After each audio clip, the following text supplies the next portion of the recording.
10 number set के साथ हम लोग फिर से एक साथ हैं। पहले आप आंसर्स मैच कर लें प्लीज। आप अपने वीडियो को पॉज करके आंसर्स मैच कर लीजिए, देख लीजिए। और ये कंफर्म एसबीआई के पीटी का पेपर है। पीटी में अंडरस्टैंडिंग बेस्ड क्वेश्चंस भी होते हैं, वैरायटी ऑफ क्वेश्चंस होते हैं, लेकिन वो जो इन्फ्रेंस और ऑल दैट होता है ना, वो पीटी का क्वेश्चन नहीं होता। वो एक्चुअली मेंस आदि में पूछता है, जो हम लोगों ने पहले के सेट्स में बनाए थे। अब हम लोग एक्सप्लेनेशन शुरू करते हैं। देखो एक चीज, तुम अगर इनके ऑप्शंस को देखो तो तुम ध्यान दो, इनकम पास, इनकम पासेज, कंपास, मोरास, जियोपार्डाइज, ये सारा वर्ड दिया हुआ है, जिसमें तुम अगर देखो तो एक टेंडेंसी दिखाई पड़ रही है कि पीए डबल एस या ए डबल एस टाइप के क्वेश्चन वर्ड को उसने ज्यादा दिया है। अब पहले तुम यहां देखो, बैंकिंग स्कीम्स। अब अगर ये सब्जेक्ट दिया हुआ तो यहां पे V1 चाहिए होगा।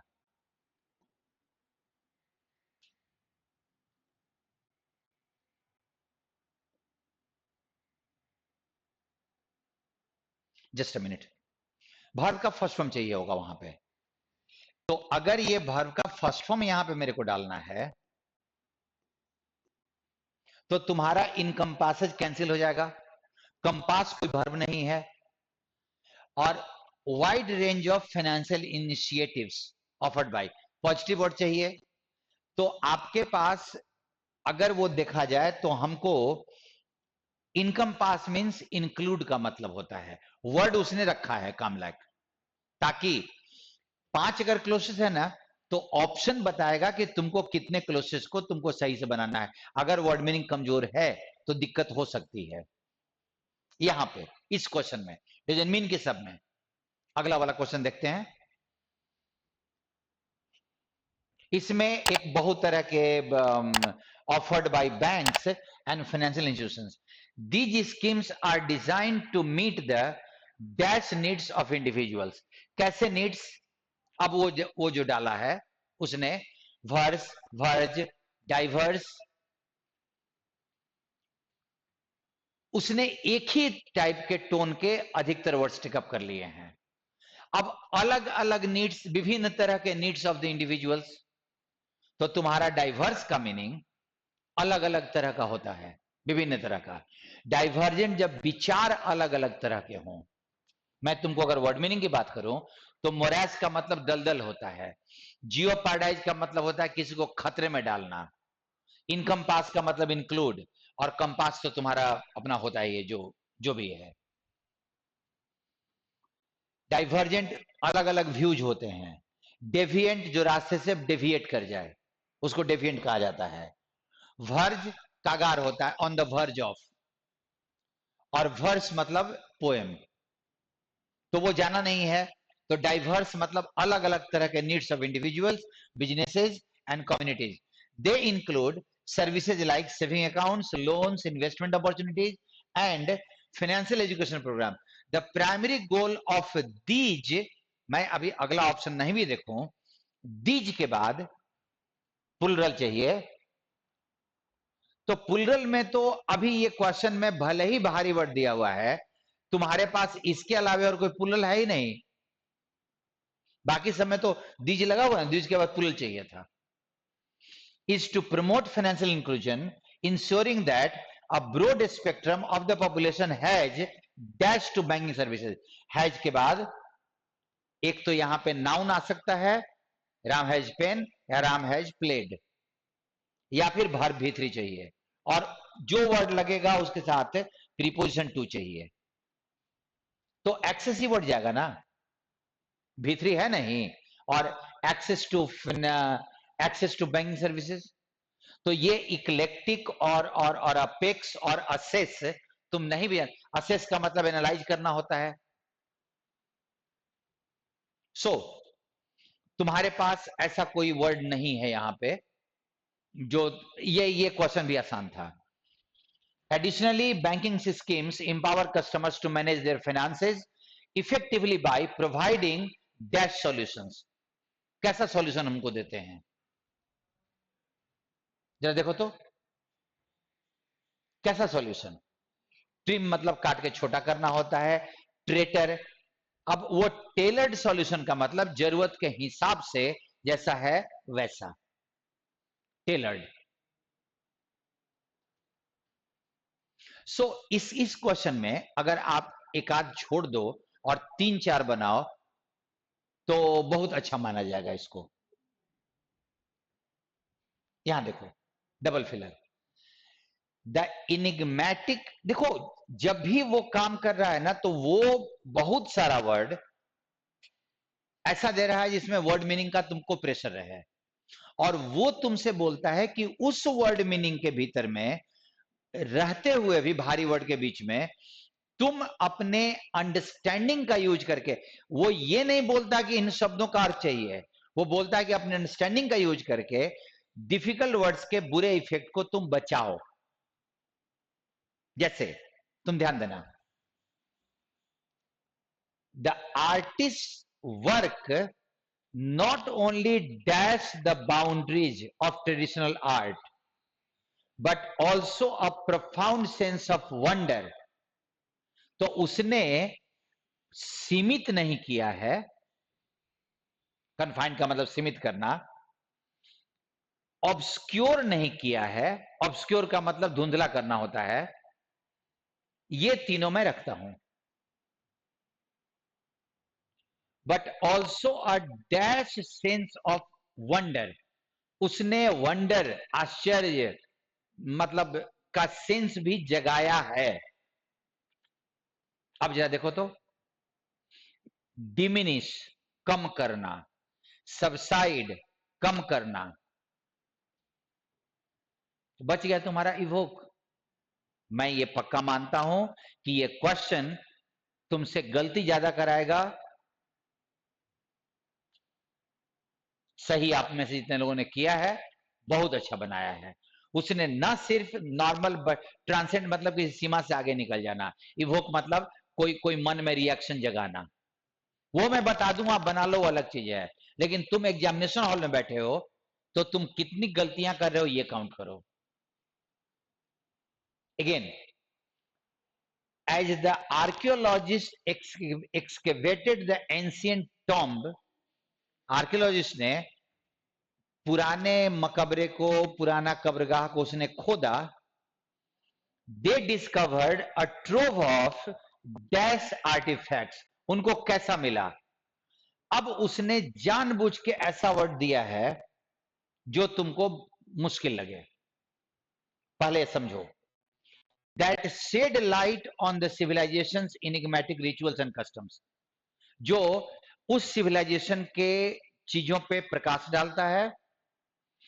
The team was both dazed and overwhelmed by the magnitude of their find. और जो टीम थी अपने फाइंड से, उन्होंने जो खोजा था उससे क्या थी? अब जरा देखो,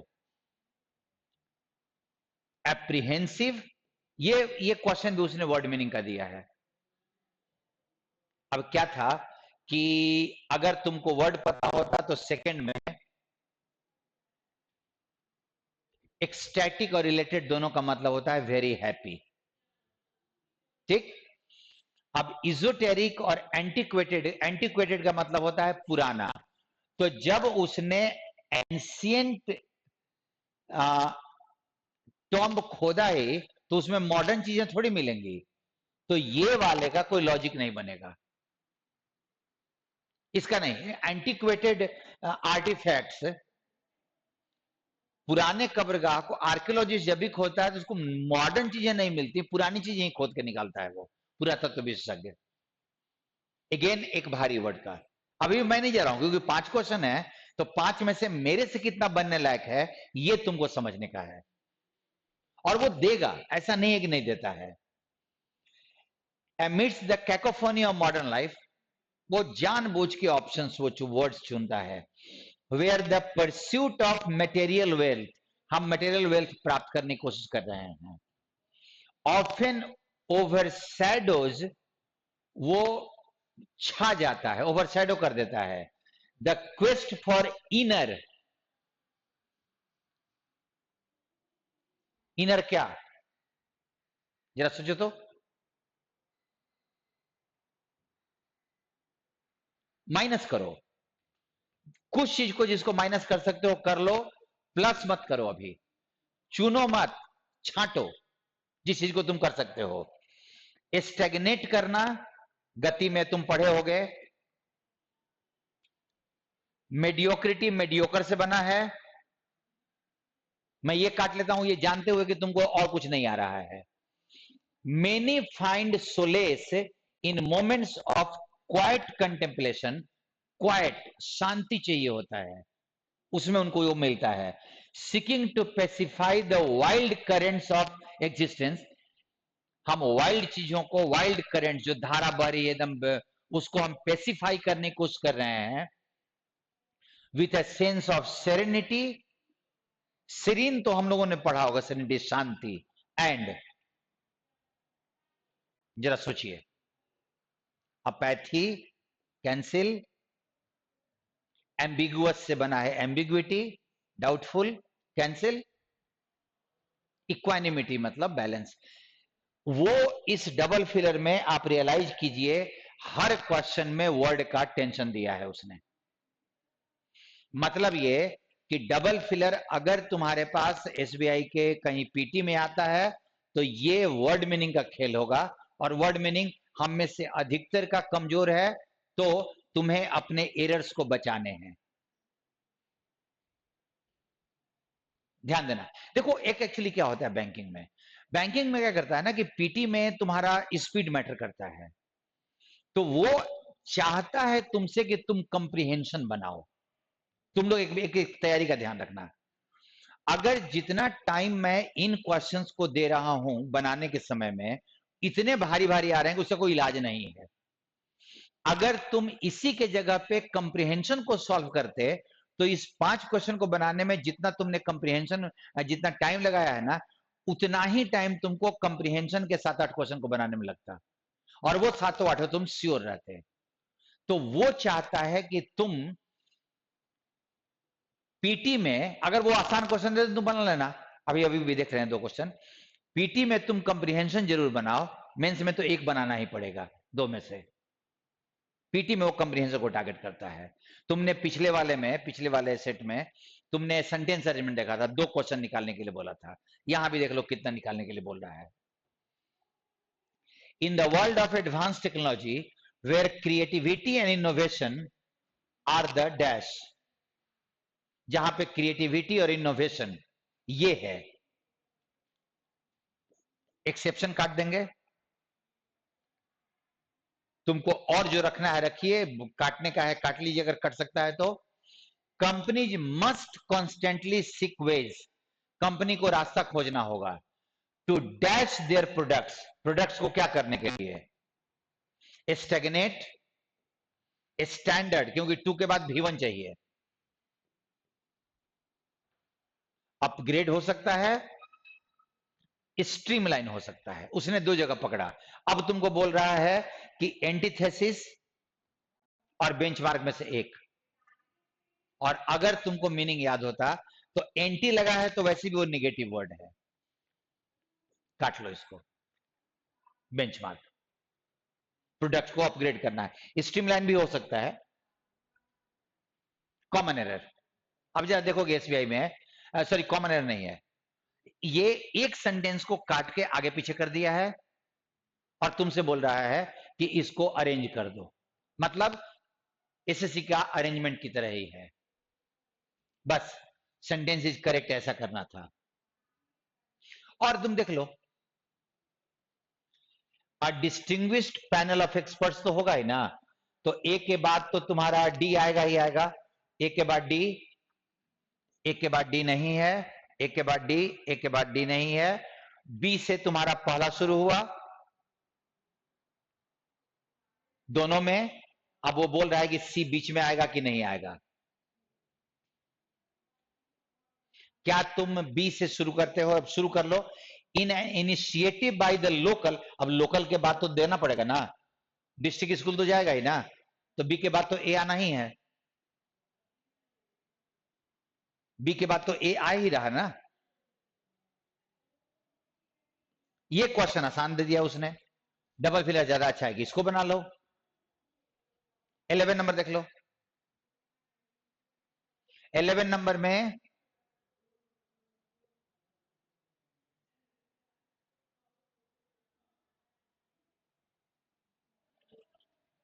ही सेड के बाद दैट तो तुम्हारा लगना चाहिए, बी के बाद डी तो आएगा ही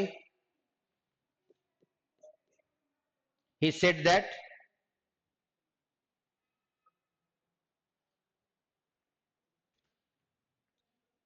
और क्या डी को हम अंतिम कर लें, डी को अंतिम डालेंगे।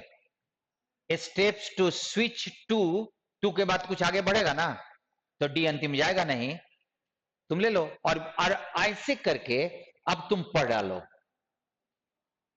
टू के बाद तो V1 to switch to settlements in national currencies. So ये सब क्वेश्चंस तुम्हारे को आसान पड़ रहे हैं। नेक्स्ट क्वेश्चन,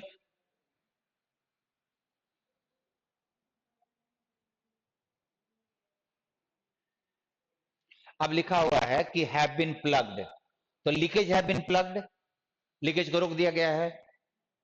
सो तुम्हारा डी पहला जाएगा और उसके बाद तुम्हारा बी आएगा, डी के बाद बी आएगा, and $36 billion given to people through direct transfer in India. आराम से, भी आसान।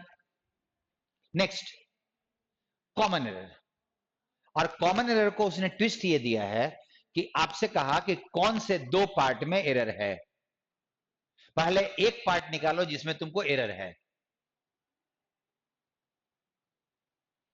The end of the cold war saw India reframe how they viewed, country के लिए कभी दे नहीं लगता, ये तुम्हारा होगा।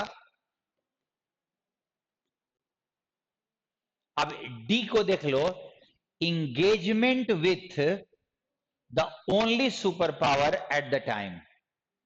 अब या तो यहां गलती और नहीं तो बी में गलती ये है, viewed the world had left it with, जब यहां सॉ है तो यहां हैड आधा सेंटेंस पास्ट इंडेफिनिट में, आधा सेंटेंस पास्ट परफेक्ट में। क्यों? दोनों पास्ट परफेक्ट में, दोनों पास्ट इंडेफिनिट में। आगे क्वेश्चन नंबर 14। अब 14 में जरा देखा जाए, apart from plugging revenue leakage and reducing the cost of delays and fuel consumption which is also look alike to,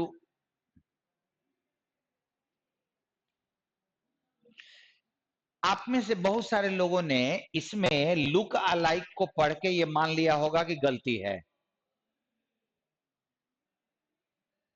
ऐसा हो सकता है, और वो गलती से तुम्हारा मिल गया है कि वो गलती है। बट जरा आप सोचो कि आर यू श्योर कि लुक अलाइक ऐसे नहीं होता है। अभी आता हूं। दूसरा, to cut down the nation's GDP loss, according to the government, the RFID tag helps remove bottlenecks, ensures seamless moving of traffic. जब यहां पे उसने एडजेक्टिव दिया तो यहां पे मूविंग या मूवमेंट,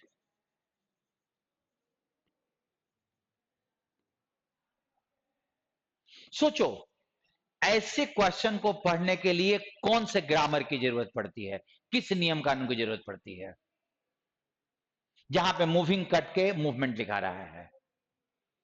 स्टडिंग ग्रामर, एक ग्रामर का ओवरव्यू, जो मैं रियल ग्रामर कर रहा हूं ना, तो वो ग्रामर का ओवरव्यू दे रहा है कैसे यूज होता है, नियम कानून कौन से यूज हो रहे हैं अभी, और जो नियम कानून यूज हो रहा है वो प्रैक्टिकल नियम कानून है, बुक्स का नहीं है। एंड फिर से उसने स्टेट का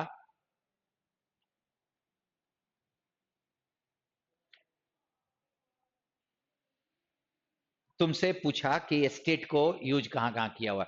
इंटरेस्टिंग है, उसने स्टेट को 2 बार पूछ दिया है। The prime minister has stated, सही। I am too nervous to stop in this horrid state condition, it is now illegal in every state. इस बार ये राज्य, ये कंडीशन और ये कहना, सो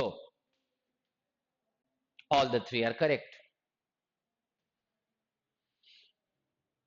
इसका मतलब ये था कि अगर तुम इन क्वेश्चंस को देखो तो आगे में, अगर मैं कॉम्बिनेशन हटा दूं तो आगे में कुछ क्वेश्चंस आसान थे। तुमको जब बनाना है ना तो उन क्वेश्चंस को निकालो जो आसान निकल के आ रहे हैं, पहले उनको बनाओ। बनाने के बीच में जो टफ आ रहा है, डबल फिलर तुमने हाथ डाला, वो डबल फिलर तुमको समझ में नहीं आ रहा है and you are continuing with that, तो ये बहुत गड़बड़ है। छोड़ो, बाद में टाइम मिल जाएगा, बना लेना। नहीं मिल रहा है तो उसमें, उससे अच्छा है कि और भी क्वेश्चंस हैं जो आसानी से बनने वाले थे। और एटलीस्ट तुमको जब दिक्कत होती है ना तो तुम्हारा कंप्रीहेंशन तुम्हारे साथ रहता है। कंप्रीहेंशन तो रहेगा ही रहेगा। सो आई होप कि इन प्रैक्टिस से तुमको तुम्हारे डिसर्निंग एबिलिटी, जो सोचने समझने की जो क्षमता है ना, वो काम कर रही होगी। अगले सेट के साथ फिर मिलते हैं। थैंक यू सबको।